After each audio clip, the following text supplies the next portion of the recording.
Late 80s 90s வரைக்கும் எங்களுக்கு ரொம்ப parallel films, content films, commercial films ಎಲ್ಲಾಮೇ ಪ್ಯಾರಲಲ್ಲಿ ಬಂದಿಟ್ಟು ಇರುತ್ತದೆ. ಈ ವಿಡಿಯೋದಲ್ಲಿ ತಮಿಳಿನಲ್ಲಿ ರಿಷಬ್ ಶೆಟ್ಟಿ ಅವರು ಏನು ಹೇಳ್ತಿದ್ದಾರೆ ಅಂದ್ರೆ 70s ಹಾಗೂ 80s ಅಲ್ಲಿ ಕನ್ನಡ ಚಿತ್ರರಂಗದಿಂದ ಅದ್ಭುತವಾದ ಸಿನಿಮಾಗಳು ಬರ್ತಿದ್ವಂತ.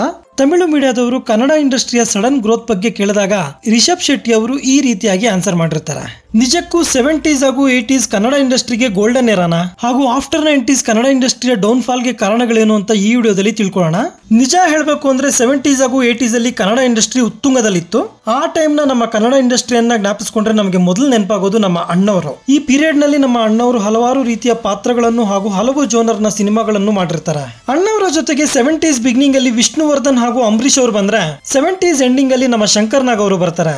ಈ ನಾಲ್ವರ ಜೊತೆಗೆ ಇನ್ನೂ ಹಲವು ನಾಯಕ ನಟರು ಸೇರ್ಕೊಂಡು ಒಳ್ಳೊಳ್ಳೆ ಸಿನಿಮಾಗಳೇ ಬಂದಿರ್ತವೆ. ವಿಶೇಷವಾಗಿ ನಮ್ಮ ಅಣ್ಣವರು ವಿಷ್ಣುವರ್ಧನ್ ಹಾಗೂ ಅಂಬರೀಶ್ ಅವರಿಗೆ ಒಳ್ಳೆ ಫ್ಯಾನ್ ಫಾಲೋಯಿಂಗ್ ಕ್ರಿಯೇಟ್ ಆಗಿರುತ್ತೆ. ಇವರಿಂದ ಒಳ್ಳೊಳ್ಳೆ ಸಿನಿಮಾಗಳು ಕೂಡ ಬರ್ತಿದ್ವು. ಹೀಗೆ ಬಂದಂತ ಸಿನಿಮಾಗಳು ಪರಭಾಷೆಯ ಕಾಂಪಿಟೇಷನ್ ಇಲ್ಲದೆ ಗೆಲ್ತಿದ್ವು ಕೂಡ. ಇನ್ನು 70s ಹಾಗೂ 80s ಅಲ್ಲಿ ಈ ನಾಯಕ ನಟರನ್ನ ಅದ್ಭುತವಾಗಿ ತೆರೆ ಮೇಲೆ ತೋರಿಸುವಂತ ಡೈರೆಕ್ಟರ್ಸ್ ಕೂಡ ಇದ್ರು. ಅದರಲ್ಲೂ ಪ್ರಮುಖವಾಗಿ ಪುಟ್ಟಣ್ಣ ಕಣಗಾಲ್, ವಿಜಯ್ ರೆಡ್ಡಿ, ಸೋಮಶೇಖರ್, ಸಿದ್ದಲಿಂಗಯ್ಯ, ದೊರೈ ಭಗವಾನ್, AV. Sheshagiri Rao, Renuka Sharma, SV. Rajendra Singh Babu, Joe Simon ಹಾಗೂ ಪಕ್ಕದ ಚಿತ್ರರಂಗದಿಂದ ಬಂದು ಆಗಾಗ ಕನ್ನಡ ಚಿತ್ರಗಳನ್ನೂ ನಿರ್ದೇಶನ ಮಾಡುತ್ತಿದ್ದಂತ ಅತಿಥಿ ನಿರ್ದೇಶಕರಾದ ಸಿಂಗೀತಂ ಶ್ರೀನಿವಾಸ ರಾವ್, ಸಿ.ವಿ. ರಾಜೇಂದ್ರನ್, ಕೆ.ಎಸ್.ಆರ್. ದಾಸರಂತ ನಿರ್ದೇಶಕರು ಕನ್ನಡದಲ್ಲಿ ಹಿಟ್ ಸಿನಿಮಾಗಳನ್ನೇ ಕೊಟ್ಟಿರ್ತಾರೆ. ಈ ನಿರ್ದೇಶಕರಿಗೆ ಸಾಥ್ ಕೊಡೋದಕ್ಕೆ ರೈಟರ್ಸ್ ಆದಂತ ಚಿ ಉದಯಶಂಕರ್, ಎಂ.ಡಿ. ಸುಂದರ್, ಕುಣಿಗಲ್ ನಾಗಭೂಷಣ್ ರಂತ ಅದ್ಭುತವಾದ ರೈಟರ್ಸ್ ಇರ್ತಾರೆ. ಈ ನಿರ್ದೇಶಕರಲ್ಲಿ ಪುಟ್ಟಣ್ಣ ಕಣಗಾಲ್ ಅವರು ಕಾದಂಬರಿ ಆಧಾರಿತ ಸಿನಿಮಾಗಳನ್ನ ನಿರ್ದೇಶನ ಮಾಡಿದ್ರೆ, ವಿ ಸೋಮಶೇಖರ್ ಹಾಗೂ ವಿಜಯ್ ರೆಡ್ಡಿ ಅಂತ ಡೈರೆಕ್ಟರ್ಗಳು ಕಮರ್ಷಿಯಲ್ ಸಿನಿಮಾಗಳನ್ನ ನಿರ್ದೇಶನ ಮಾಡ್ತಿರ್ತಾರೆ. ಅದರಲ್ಲೂ ಆ ಟೈಮಲ್ಲಿ ಡೈರೆಕ್ಟರ್ ವಿಜಯ್ ರೆಡ್ಡಿ ಅವರಿಂದ ಅದ್ಭುತವಾದ ಸಿನಿಮಾಗಳೇ ಬಂದಿರ್ತವೆ. ಅವುಗಳಲ್ಲಿ ಪ್ರಮುಖವಾಗಿ ಹೇಳ್ಬೇಕಂದ್ರೆ ಮಯೂರ, ನಾನಿನ್ನ ಮರೆಯಲಾರೆ, ನಾನಿನ್ನ ಬಿಡಲಾರೆ, ಶ್ರೀನಿವಾಸ ಕಲ್ಯಾಣ, ಭಕ್ತ ಪ್ರಹ್ಲಾದ, ಆಟೋ ರಾಜ ಹಾಗೂ ಸನಾದಿ ಅಪ್ಪಣ್ಣದಂತ ಸಿನಿಮಾಗಳು. ಇನ್ನು ವಿ ಸೋಮಶೇಖರ್ ಅವರಿಂದ ಚಕ್ರವ್ಯೂಹ, ಬಂಗಾರದ ಪಂಜರ, ಶಂಕರ್ ಗುರು ಹಾಗೂ ತಾಯಿಗೆ ತಕ್ಕ ಮಗದಂತ ಸಿನಿಮಾಗಳು. ಇನ್ನೊಬ್ಬ ಲೆಜೆಂಡರಿ ಡೈರೆಕ್ಟರ್ ಆದ ಸಿದ್ಲಿಂಗಯ್ಯ ಅವರಿಂದ ಮೇಯರ್ ಮುತ್ತಣ್ಣ, ಬಂಗಾರದ ಮನುಷ್ಯ, ನಾರದ ವಿಜಯ ಹಾಗೂ ಭೂತಯ್ಯನ ಮಗ ಯೂದಂತ ಸಿನಿಮಾಗಳು ಬಂದಿರ್ತವೆ. ಈ ಟೈಮಲ್ಲಿ ದೊರೈ ಭಗವಾನ್ ಅವರು ಕೂಡ ಅದ್ಭುತವಾದ ಸಿನಿಮಾಗಳನ್ನೇ ಕೊಟ್ಟಿರ್ತಾರೆ. ಅದರಲ್ಲಿ ಪ್ರಮುಖವಾಗಿ ಹೇಳ್ಬೇಕಂದ್ರೆ ಕಸ್ತೂರಿ ನಿವಾಸ, ಯಾರಿವನು, ಹೊಸ ಬೆಳಕು, CID 999 ಸಿರೀಸ್ ಹಾಗೂ ಬಯಲುದಾರಿ ಅಂತ ಸಿನಿಮಾಗಳನ್ನ ಮಾಡಿರ್ತಾರೆ. ವಿಶೇಷ ಏನಂದ್ರೆ ದೊರೈ ಭಗವಾನ್ ಅವರ ಬಹುತೇಕ ಸಿನಿಮಾಗಳು ಕಾದಂಬರಿ ಆಧಾರಿತ ಸಿನಿಮಾಗಳೇ ಆಗಿರ್ತವೆ. ಹುಣಸೂರು ಕೃಷ್ಣಮೂರ್ತಿ ಅವರು ಬಬ್ರು ವಾಹನ, ಭಕ್ತ ಕುಂಬಾರ ಹಾಗೂ ಭಕ್ತ ಸಿರಿಯಾಳದಂತ ಸಿನಿಮಾಗಳನ್ನ ಕೊಟ್ಟಿರ್ತಾರೆ. ಎಸ್.ವಿ. ರಾಜೇಂದ್ರ ಸಿಂಗ್ ಬಾಬು ಅವರಿಂದ ಅಂತ, ಬಂಧನ ಹಾಗೂ ಮುತ್ತಿನ ಹಾರದಂತ ಸಿನಿಮಾಗಳು ಕೂಡ ಬಂದಿರ್ತವೆ. ಈ ನಿರ್ದೇಶಕರಲ್ಲಿ ಪ್ರಮುಖವಾಗಿ ಪುಟ್ಟಣ್ಣ ಕಣಗಾಲ್ ಅವರಿಂದ ಹಿಟ್ ಸಿನಿಮಾಗಳ ಜೊತೆಗೆ ಕನ್ನಡಕ್ಕೆ ಹಲವು ರಾಷ್ಟ್ರ ಪ್ರಶಸ್ತಿಗಳು ಕೂಡ ಬಂದಿರ್ತವೆ. 70s ಹಾಗೂ 80s ಅಲ್ಲಿ ಕನ್ನಡ ಚಿತ್ರರಂಗ ಆ ಮಟ್ಟಕ್ಕೆ ಬೆಳೆಯೋದಕ್ಕೆ ಮುಖ್ಯ ಕಾರಣ ಆ ಟೈಮಲ್ಲಿ ಇದ್ದಂತ ಬರಹಗಾರರು ಹಾಗೂ ಆಗಿನ ಕಾಲದಲ್ಲಿದ್ದಂತ ಪ್ರತಿಭಾವಂತ ನಿರ್ದೇಶಕರು. ಆ ಟೈಮಲ್ಲಿ ಬಂದಂತ ಬಹುತೇಕ ಸಿನಿಮಾಗಳು ಕಾದಂಬರಿ ಆಧಾರಿತ ಸಿನಿಮಾಗಳೇ ಆಗಿರ್ತವೆ. ಅದರಲ್ಲೂ ಪ್ರಮುಖವಾಗಿ ಹೇಳ್ಬೇಕು ಅಂದ್ರೆ ಕನ್ನಡ ಕಾದಂಬರಿ ಆಧಾರಿತ ಸಿನಿಮಾಗಳಾಗಿರ್ತವೆ. ಇದು ಕೂಡ 70s ಹಾಗೂ 80s ಅಲ್ಲಿ ಕನ್ನಡ ಚಿತ್ರಗಳ ಸಕ್ಸಸ್ಗೆ ಒಂದು ಪ್ರಮುಖ ಕಾರಣವಾಗಿರುತ್ತೆ. ಈ ನಿರ್ದೇಶಕರು ಮಾತ್ರವಲ್ಲದೆ ನಮ್ಮ ಶಂಕರ್ ನಾಗ್ ಅವರು ನಟನೆಯ ಜೊತೆಗೆ ಅದ್ಭುತವಾದ ಸಿನಿಮಾಗಳನ್ನು ಕೂಡ ನಿರ್ದೇಶನ ಮಾಡಿರ್ತಾರೆ.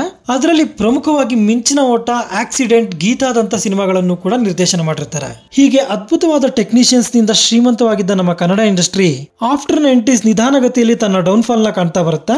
ಇದಕ್ಕೆ ಬಹುಮುಖ್ಯ ಕಾರಣ ಟ್ಯಾಲೆಂಟೆಡ್ ರೈಟರ್ಸ್ ಗಳ ಕೊರತೆ. 70s ಹಾಗೂ 80s ಅಲ್ಲಿ ಇದ್ದಂತ ಚಿ ಉದಯಶಂಕರ್ ಹಾಗೂ ಎಂ.ಡಿ. ಸುಂದರ್ ಅವರ ರಿಪ್ಲೇಸ್ಮೆಂಟ್ ನಮ್ಮ ಕನ್ನಡ ಚಿತ್ರರಂಗಕ್ಕೆ ಆಫ್ಟರ್ 90s ಸಿಕ್ಕಿರಲ್ಲ.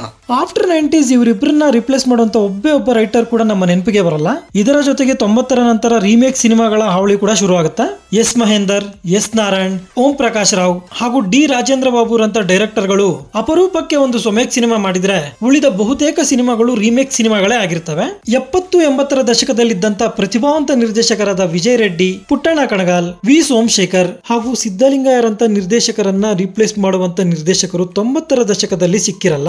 ಈ 90s ಅಲ್ಲಿ ನಮ್ಮ ಕನ್ನಡ ಚಿತ್ರರಂಗವನ್ನ ಸೇವ್ ಮಾಡಿದ್ದು ಆ ಟೈಮಲ್ಲಿ ಒಂದು ದೊಡ್ಡ ಅಲೆಯನ್ನೇ ಸೃಷ್ಟಿಸಿದಂತ ನಮ್ಮ ರಿಯಲ್ ಸ್ಟಾರ್ ಉಪೇಂದ್ರ ಅವರು. ಇವರು ಉಶ್, ಓಂ, ಎ ಹಾಗೂ ಉಪೇಂದ್ರದಂತ ಸಿನಿಮಾಗಳಿಂದ ಹೊಸ ತರದ ಅಲೆಯನ್ನ ಕನ್ನಡ ಚಿತ್ರರಂಗದಲ್ಲಿ ಸೃಷ್ಟಿಸಿರ್ತಾರೆ.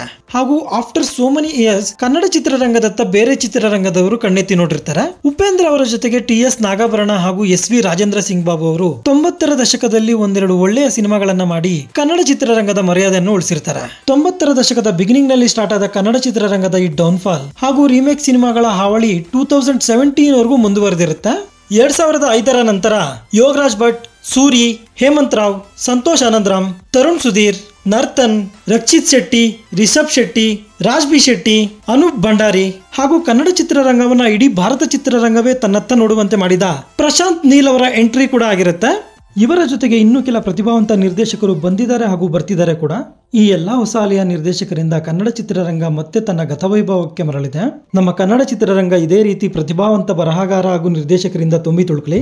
ನಿಮ್ಮ ಪ್ರಕಾರ ಆಫ್ಟರ್ 90s ಕನ್ನಡ ಚಿತ್ರರಂಗದ ಡೌನ್ಫಾಲ್ಗೆ ಕಾರಣ ಏನಿರಬಹುದು ಅನ್ನೋದನ್ನ ನಿಮ್ಮ ಅನಿಸಿಕೆ ಮೂಲಕ ಕಾಮೆಂಟ್ ಬಾಕ್ಸ್ ಅಲ್ಲಿ ತಿಳಿಸಿ. ಅದೇನೇ ಇದ್ರೂ 2010ರ ನಂತರ ಕನ್ನಡ ಚಿತ್ರರಂಗದ ಪರಿಸ್ಥಿತಿ ಬದಲಾಗಿದ್ದು, ಫ್ಯೂಚರ್ ಅಲ್ಲಿ ಈ ಹೊಸ ಅಲೆಯ ನಿರ್ದೇಶಕರಿಂದ ಇನ್ನೂ ಅದ್ಭುತವಾದ ಸಿನಿಮಾಗಳು ಬರೋದಿದೆ. ಸೊ ಇದಾಗಿರುತ್ತೆ ಇವತ್ತಿನ ನನ್ನ ವಿಡಿಯೋ. ಈ ವಿಡಿಯೋ ನಿಮ್ಗೆ ಇಷ್ಟ ಆಗಿದ್ರೆ ಒಂದು ಲೈಕ್ ಕೊಟ್ಟು ನನ್ನ ಚಾನಲ್ನ ಸಬ್ಸ್ಕ್ರೈಬ್ ಮಾಡ್ಕೊಳ್ಳಿ. Thank you.